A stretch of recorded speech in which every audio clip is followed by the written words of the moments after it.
Benvingudes i benvinguts a este videotutorial d'ús bàsic d'Aules. Anem a parlar de com configurar el nostre perfil.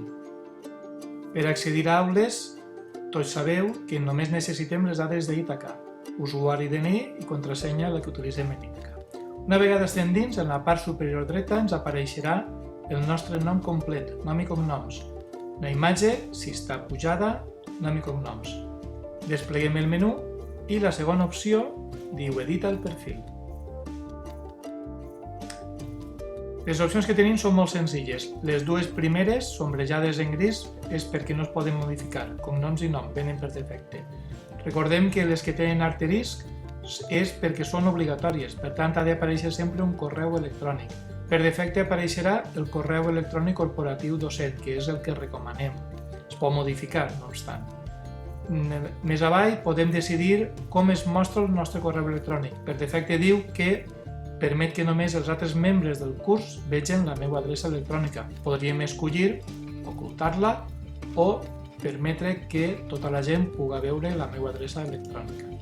Podem modificar la població, el país i la zona horària està per a tots igual per defecte i opcionalment podem fer una breu descripció. És interessant i molt recomanable pujar una imatge d'usuari, com a bona pràctica d'etiqueta. Totes aquestes finestres són exactament igual en totes les opcions de recursos i activitats que ens proporciona Aules, que ens proporciona Moodle, i per pujar un arxiu, no anem a fer-ho ara per no fer-ho tan llarg, podem seleccionar la carpeta del nostre directori en el nostre ordinador o bé agafar un arxiu i arrossegar-lo i soltar-lo en aquesta finestra.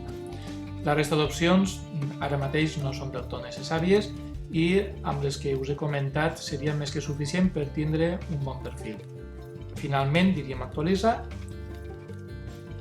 i seria el moment en què si haguéssim pujat la imatge ens apareixeria així i tindríem, diguem-ne, controlat el nostre perfil. En la meva pàgina inicial,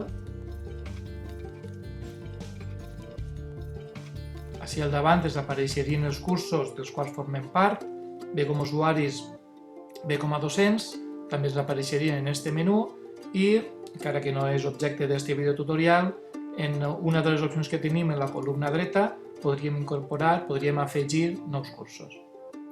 Esperem que el vídeo hagi estat d'utilitat i recordeu que teniu més informació sobre Aules i altres eines GBA en la comunitat CBTIC, allotjada en Portal Edu.